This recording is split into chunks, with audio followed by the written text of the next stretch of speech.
Guys, welcome to episode 31. So we're gonna start. Oh, will you guys? You understand why it's 31 in my head? Because I said this is episode 32. Mike nodded. Enrique said episode 31. So don't be surprised one day I will hurt Enrique right on live television. But you said you were gonna hurt me before, so I know. I forgot about it. So we have a good show. Hopefully, he stops his bullshit. So I'm going to go over kind of the more traditional way that people do triangles. So again, you know, it's pretty much fundamentally, anytime I go into triangle, I want to break the posture and misalign the guy. I don't want to do it if your posture is good. So once I break your posture, I'm going into a triangle. And this is kind of the way most people do it. So once they catch the person, they lift and bring the arm across to make it tighter, and then jam the head in, which works. The problem is that, especially if the guy is bigger or stronger than me, when I'm bringing, they know that once I lock it up, as this posture out, and this you will escape. I'm confident. So what I started doing, instead of setting it up like that, I set up the triangle the same way. Yep. But instead, once I grab my shin, I do not let go of my shin. This keeps your posture broken. Yep. So it's hard, and I can make adjustments. If you're on your knees, I'm gonna go under the armpit. If you were to try to stand up, I would go under your leg. So as soon as I lock it up, Yep. and now I go, if you're on your knees, so I'm not really squeezing right now. I just want you to feel what I'm doing with my forearm. Yep. And this is the squeeze. That's super tight. Super tight. I don't really care, even if you can bury your arm under your own leg. Yep. That doesn't matter to me. I'm focused on the squeeze and keeping your posture broken, Got it. and make sure that I'm about 45-degree angle so you cannot pick me up. So I'm gonna let you, I don't know if your back is warmed up. I'm only about 155 right now. No, So I don't know you're if you right. want to try to pick me up. If I'm straight up to you, yeah, you can pick me up pretty easily. Yep. Okay? Now, so I lock it up. Yep. Now, so go ahead, try to pick me up. Yeah, there's no way. There's no way. No way. And I'm gonna lighten up on the triangle. Can you bury your arm, your right arm? Can you hide it? It's hard. Yeah. But even if you were to hide it, yeah, it doesn't matter. Man, it's super tight. Yeah. Super tight. So wait a second. So, Karel, so what you do is, if the person stands up, you control the leg. If the person doesn't stand up, you go under the arm. Correct. And then what's the detail you use with the forearm? So I use my forearm that is anchored on my shin to push so rather than trying to push the head with my hands, which naturally, instead of, I want to be 45-degree angle. This allows me to do that, and I can use the forearm to push the head deeper into the choke. If I try to use my hands, I naturally line up with him. What happens if you triangling somebody and they bury their hand deeply?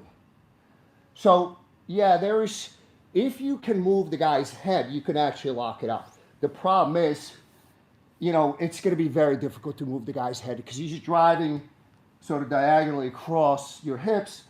And to move somebody's head, in theory, sounds great, but in practice, very difficult to do, especially if the guy is you know, good size. Even small guys is not easy to do because they know if you manage to move his head, this is over.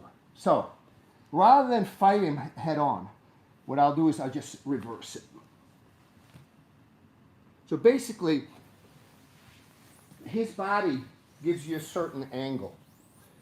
So I'd rather than fight his body angle, which is very difficult, guys.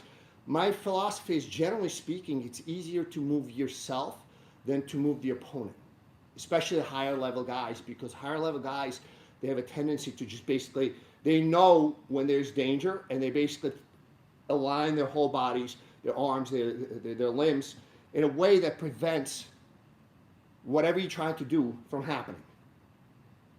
So to switch, you know, to force it, you know that's not my game. To force it, it's like I said, guys, I've been doing this for a long time. A lot of the stuff I tell you, it's literally been tested and experienced and played around with for years and years. You know, with high-level guys, a lot of times bigger than me, So if I tell you something is hard to do, it's not impossible, but it is difficult to do. I'd rather set it up in a way that allows me to use his defenses against him. Guys, again, you know, when you buy somebody's instructional, whether it's mine or somebody else's, understand that you're not paying for just the fact what is on that instructional. So most of my BJJ Fanatics instructionals are about 3 hours long. I download everything I know about that position at that point in time. So literally there's not years, decades of research going into that. And it's both mental research, just kind of thinking about things, playing with it in the pool, and actually testing it out in a real life scenarios. So let's look at this again. When you have somebody that you decide to slap a triangle and they immediately bury that arm, I don't really concern myself trying to ferret it out, because a lot of times guys, yeah, he's gone, okay? Even if I hold my shin. So if I'm trying to bring it across, I have to let go of my shin. So now I'm allowing him to gain posture. His angle is such that, yeah, a lot of triangles are being taught like this way, guys. You hit it and you hit the guy across to the other side.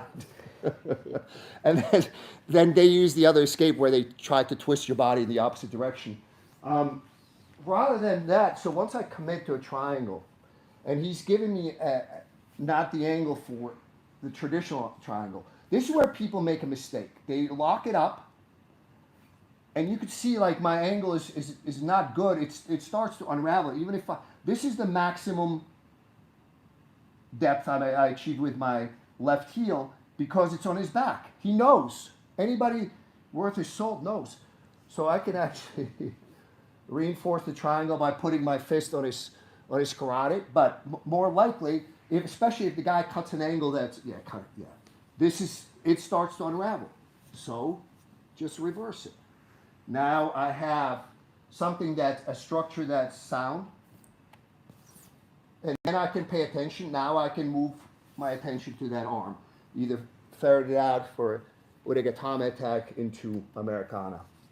So when you attack, think about not just what your attack is, and it shouldn't be 0 or 100, meaning 100 meaning you get the submission, and 0 is like he escapes and winds up on top of side control. There needs to be something in between. There's attacks that if you attack with good timing, good technique, a high-level guy will take that away from you, but he's offering you something else that you may not be seeing. Again, that's the whole idea behind Fluid BJJ. It's not to, okay, I decided this, and I'm doing this, no matter what. That's, you know, if you're 230 jacked, and yeah, that might work. I'm not 230. What about me?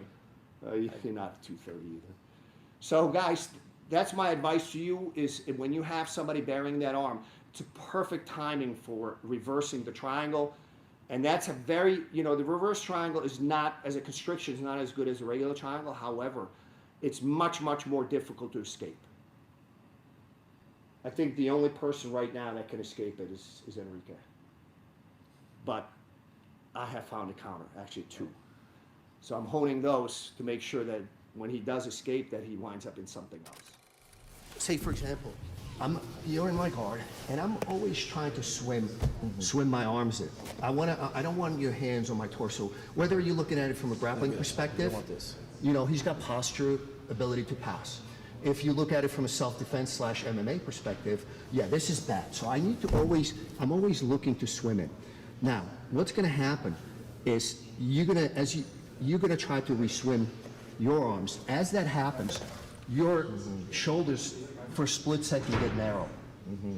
This is what I'm looking for. So, a high-level guy now knows that his arm is in danger. So, but he also knows that I have a very bad angle for a straight triangle. So if he withdraws his arm, he knows that I need to spin my body to the other side. And if you're dealing with a high-level savvy guy, he's gone. Yeah. So that's why I basically will not take that risk. What I'll do is just lock up a reverse triangle. So you can feel like you don't feel the threat of the choke is not. The choke is not there. So what I'm going to do is I'm going to choke, okay? But more importantly, I attack this arm. As the guy starts to bend his arm to escape, he would gatami. There's only one way. Yes. This is an extremely, extremely turbocharged key lock. Even if you got somebody really flexible, yeah, there is no place to go. I can't move. There's no give. So notice that I'm really not making any major movements. If I'm going with a high-level guy, if I attempt to switch my body the other way, You're giving him two windows to escape. yeah, he's gone. Let me see that again. So let's start it. So again, I want to switch here. Now. I'm caught here. Yeah. So I'm going to attack. He's going to withdraw the arm because he thinks he's going to escape. So in that process, I control your posture. Lock it up. Now, a lot of people, when they get caught in it, they sort of briefly get baffled. Notice how I'm bracing my knee so he doesn't collapse me or twist out of it. So it's hard to escape. They tend to deal with it as if it was a straight triangle. So I do have a finish here, but it's not quite as strong. So while I'm trying to choke him, I'm going to attack the arm, giving him the only possible escape. And my hands are already waiting. And this is, I don't care how flexible you are, I'm going to be bringing your, yeah. That's tight. That's a tight set. If you got somebody, I don't care, the guy doesn't have to be 300 pounds. Doing this to you. Triangle is not the answer. Okay? Break his posture first. Get rid of this first. You cannot attack from the guard unless you break somebody's posture and misalign them. If you try to triangle somebody from here without setting it up, you might as well say, hey, come on. Just come on. Let's see what, oh crap. You might as well do this. All right? You got somebody like this, even if they go elbow deep. You got a it doesn't have to be 300-pound guy. How do you feel about being triangled? Can I do it? Try. Even here, I would fail. And that's with Enrique. He's nowhere near 300 pounds. Close. No. So, guys, you got somebody like this. So my answer was, I wouldn't triangle you.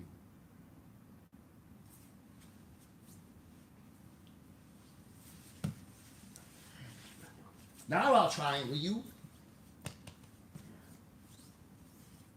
What do you have to do? Get rid of his structural support. His structural support is right here. He's pretty much upright. Guys, anytime the guy has his torso straight above his hips, he's got, almost by definition, good posture. Might not be perfect, but it's good. With that heft, you will not triangle him. You might as well say, pass my guard here. Okay. Take away his structural support. How do we do that? Put some good, yeah. Raise your body up.